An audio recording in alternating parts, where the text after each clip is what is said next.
Hi everyone, my name is Durga Prasad. నేను ప్రస్తుతం west Bengal స్టేట్లోని కోల్కతా సిటీలో ఉన్నాను. ఇక్కడ ఫేమస్ ప్లేసెస్ని వన్ బై వన్ ఎక్స్ప్లోర్ చేస్తాను. చూద్దాం పదండి. కోల్కతా టూర్ పార్ట్ 4లో భాగంగా ఈరోజు కలకత్తా కాళీమాతను దర్శించుకోదలిచాము. హౌరా నుండి కాళీఘాట్కు సుమారు 10 కిలోమీటర్ల దూరం ఉంటుంది. హౌరా రైల్వే స్టేషన్ మరియు హౌరా బస్టాండ్ రెండూ ప్రక్కనే ఉంటాయి. కావున బస్సులో కానీ లేదా మెట్రో ట్రైన్లో కానీ ఈజీగా కాళీఘాట్కు చేరుకోవచ్చు.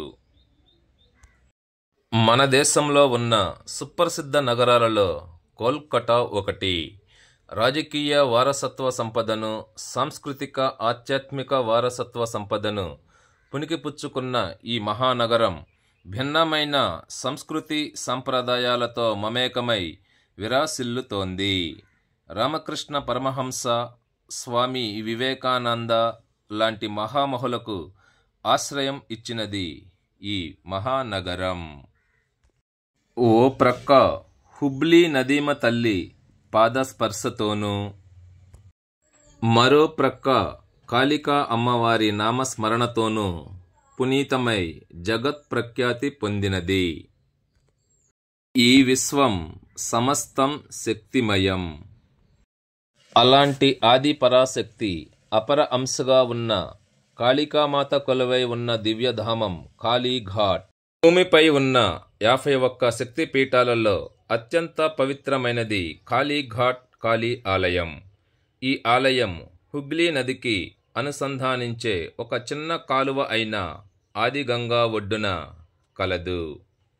స్థల పురాణం ప్రకారం పార్వతీదేవిని ఆమె తండ్రి తన ఇంట్లో జరిగే పూజా వేడుకలకు ఆహ్వానించకపోవుటచే ఆవిడ తండ్రితో గొడవపడి ఆత్మాహుతికి పాల్పడటం, అప్పుడు శివుడు ఆ బాడీని భుజంపై వేసుకుని శివతాండవం చేస్తున్నప్పుడు దహనమైన ఆవిడ శరీరపు యొక్క భాగాలలో సతి కుడికాలి బొటన వేలు కాళీఘాట్ వద్ద పడింది.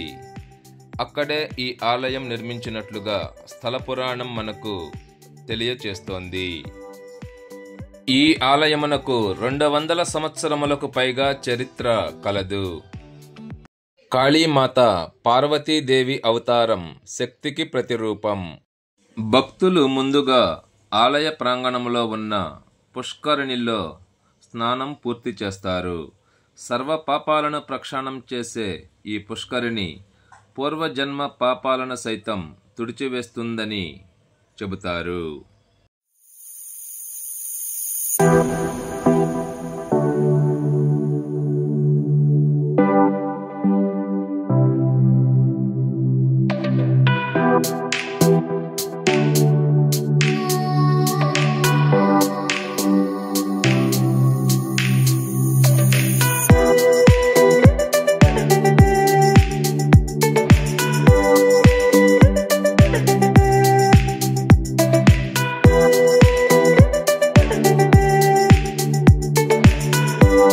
అల్లంత దూరాన ఉన్న కాళీమాతను ఇప్పుడే దర్శించి తరించండి.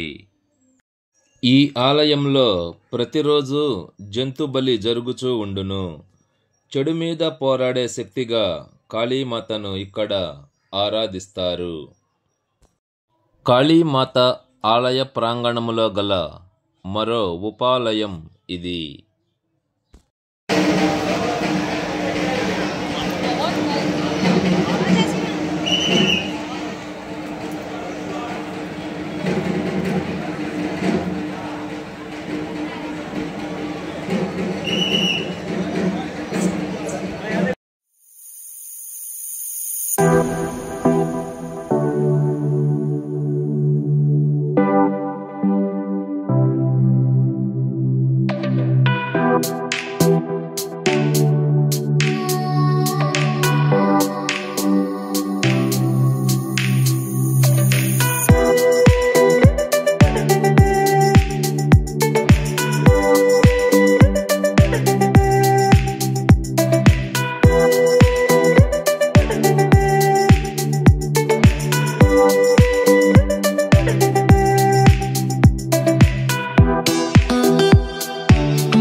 Kalimata temple surrounding shopping area ఇది.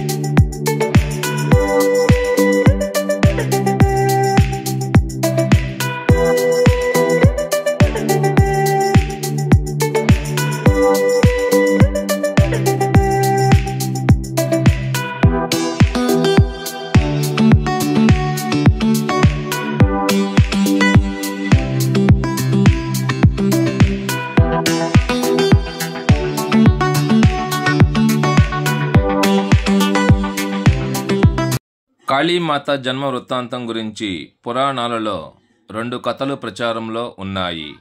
ధారకుడు అనే రాక్షసునికి బ్రహ్మ ఒక వరమిచ్చాడు. అదేమిటంటే, నీకు మరణం స్త్రీతో తప్పితే వేరెవరితో సంభవించదు అని. దీనితో ఆ రాక్షసుడు దురాగతాలు ఎక్కువైపోయి దేవతలపైనే అటాక్ చేయటం మొదలుపెట్టాడు. అప్పుడు దేవతలు శివుని దగ్గరకు వెళ్ళి శరణు కోరారు. అప్పుడు శివుడు పార్వతి వైపు చూసి ఈ సమస్యకు పరిష్కారం చెప్పమనగా, పార్వతీ దేవి తన శరీరంలోని ఒక అంశాన్ని శివునిలో ఏకం చేసింది. అప్పుడే శివుడు తన త్రినేత్రం తెరిచాడు. అప్పుడు కాళికాదేవి జన్మించి ఆ ధారకుడిని అంతం చేసింది. ఇక రెండవ కథ ఏమిటంటే, రక్తబీజుడు అనే రాక్షసుడు శివుడు నుంచి ఒక వరం పొందుతాడు. అదేమిటంటే, రక్తబీజుని యొక్క రక్తపు బిందువు నేల మీద పడినప్పుడల్లా మరొక క్రొత్త రాక్షసుడు ఉద్భవిస్తాడు అని. శివుడు ఆ విధమైన వరం అతన్ని కొసంగుతాడు. దీనితో ఆ రక్తబీజుని యొక్క దురాగతాలకు అదుపు లేకుండా పోతోంది. ఇక ఈ రక్తబీజుడు దేవతల మీదకే దాడికి వస్తాడు. అప్పుడు దేవతలు దుర్గాదేవిని శరణు వేడుతారు. అప్పుడు దుర్గాదేవి ఈ రక్తబీజుడిని అంతం చేయటం కొరకు కాళికాదేవి అవతారం ఎత్తినట్లుగా మనకు పురాణములు తెలియచేస్తున్నాయి. ఆ తరువాత కాళికాదేవి తన నాలుకను చాపి ఈ రక్తబీజుడిపై దాడి చేసి వాడి రక్తాన్ని ఆవిడ తీసుకుంటుంది. అలా ఆ రక్తబీజుడి రక్తం నేల మీద పడకుండా వాడిపై దాడి చేసి ఆ రక్తబీజుడిని కాళికామాత అంతం చేస్తుంది.